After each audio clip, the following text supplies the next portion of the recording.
राधे राधे प्रिय भक्तों, आप सभी का फिर से स्वागत है हमारे चैनल कृष्णदासी प्रीति में। आज हम बात करेंगे सावन पुत्रदा एकादशी का। पुत्रदा एकादशी पूजन और विधि क्या है और पारण का समय क्या है। सावन में महीने में पुत्रदा एकादशी का विशेष महत्व होता है। इस बार सावन पुत्रदा एकादशी पर मंगला गौरी व्रत के साथ रवि योग का संयोग बन रहा है। हर महीने में 2 एकादशी के व्रत रखे जाते हैं। एकादशी व्रत भगवान विष्णु को समर्पित है। हिंदू पंचांग के अनुसार सावन शुक्ल पक्ष की एकादशी को सावन पुत्रदा एकादशी व्रत रखा जाता है। मान्यता है कि एकादशी व्रत करने से सारे पाप से मुक्ति मिलती है और साधक सभी सुखों को भोग कर अंत में मोक्ष को पाता है। सावन महीना भगवान शिव और एकादशी व्रत जगत के पालनहार विष्णु को समर्पित है। ऐसे में यह दिन भगवान शिव और भगवान हरि को कृपा पाने के लिए सब उत्तम रहने वाला। आइए जानते हैं पुत्रदा एकादशी का शुभ मुहूर्त। और हिंदू पंचांग के अनुसार एकादशी 4 अगस्त सुबह 11:41 पर शुरू होगी और 5 अगस्त को दोपहर 1:12 पर समाप्त होगी।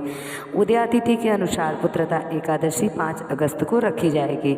सावन पुत्रदा एकादशी के चौथे दिन मंगला गौरी का भी संयोग बन रहा है।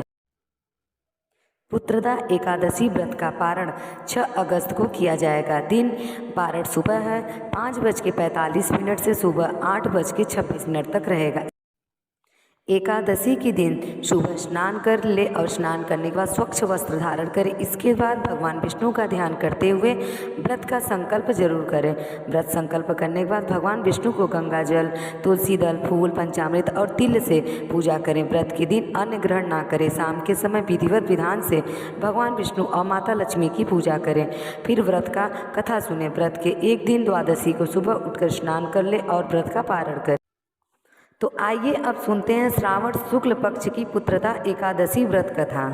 युधिष्ठिर ने कहा, केशव, श्रावण मास की शुक्ल पक्ष की एकादशी का क्या नाम है और क्या महात्मा है, कृपा करके आप कहिए। श्री कृष्णचंद्र जी ने कहा, हे राजन, अब आप ध्यान पूर्वक इस कथा को सुनो। द्वापर युग में राजा महिजीत महिष्मती नगरी में राज्य करता था, परंतु पुत्र न होने के कारण वह अत्यंत ही दुखी था और पुत्र प्राप्ति के लिए अनेकों प्रकार के प्रयत्नों को करता रहा था। अनेकों प्रकार की चेष्टा करने पर भी उसको आनंद देने वाला पुत्र रत्न प्राप्त नहीं हुआ था।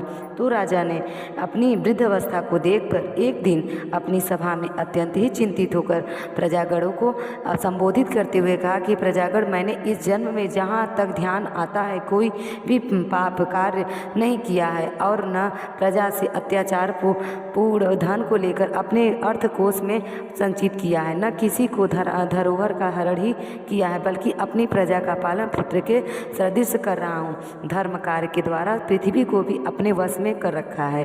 अत्यंत दुष्ट कार्य करने वाले को दंडित किया जाता है और शिष्ट शत्रुओं के साथ भी मैंने उत्तम से उत्तम व्यवहार किया है, परंतु न मालूम किस अज्ञात कारण के विषय से मुझे पुत्र रत्न की प्राप्ति नहीं हुई। इस पर आप लोग ध्यान पूर्वक विचार करिए।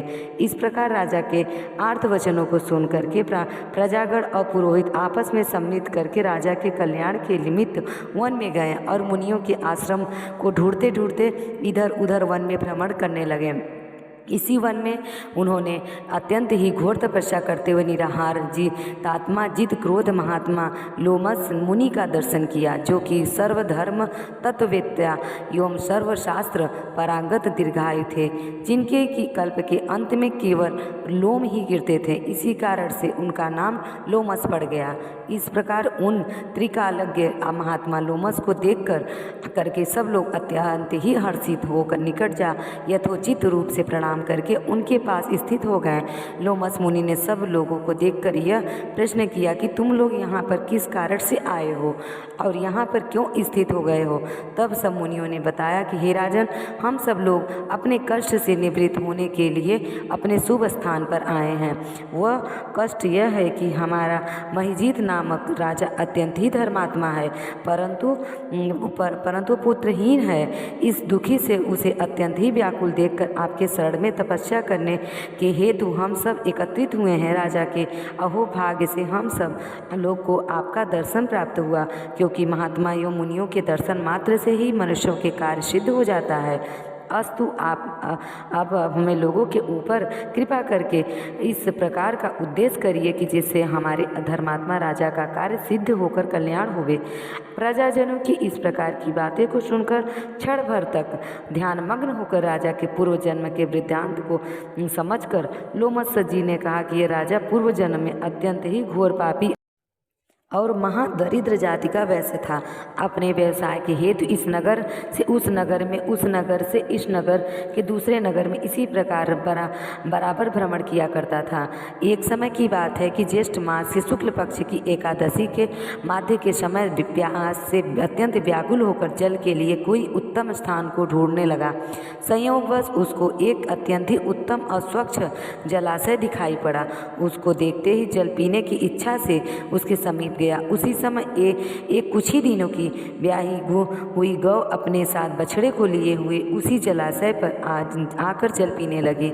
उस समय उस बछिए ने उस जल पीती हुई गौ को हटाकर स्वयं ही जल पिया। इसी पाप के कारण वह निसंतान है, परंतु पूर्व जन्म के पुण्य के प्रताप से उसको राज्य प्राप्त हो गया है। मुनिजन की बातें को सुनकर प्रजाजन को पुरोहित ने कहा कि हे महाराज, अब हम लोग ने पुराणों के द्वारा इस प्रकार कथा सुना है कि पुण्य कार्य करने से पाप नष्ट हो जाते हैं, सो आप कृपा करके इस प्रकार पुण्य का आदेश करिए जिससे पाप नष्ट होकर राजा महिजीत को पुत्र प्राप्त हो।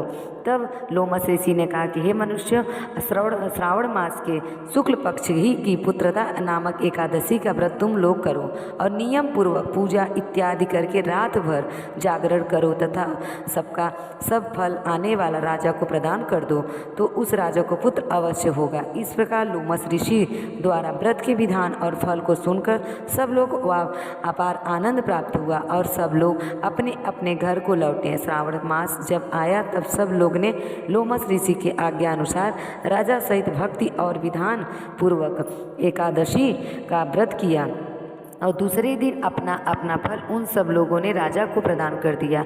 उस फल के प्रभाव से राजा की रानी ने गर्भ धारण कर समय आने पर पुत्र रत्न को प्राप्त किया। इस प्रकार की यह फलदात्री पुत्रदा एकादशी है। इसीलिए इस लोक और उस लोक में आनंद प्राप्त करने वाले को इस पुत्रदा एकादशी का व्रत अवश्य करना चाहिए। इस एकादशी का महत्व पढ़ने और सुनने से घोर पापों से मुक्ति मिलती है। तो ये रही पुत्रदा एकादशी व्रत की कथा। अगर ये कथा आपको अच्छी लगी हो तो मेरे चैनल को सब्सक्राइब करें और कमेंट में राधे राधे लिखना ना भूलें। राधे राधे।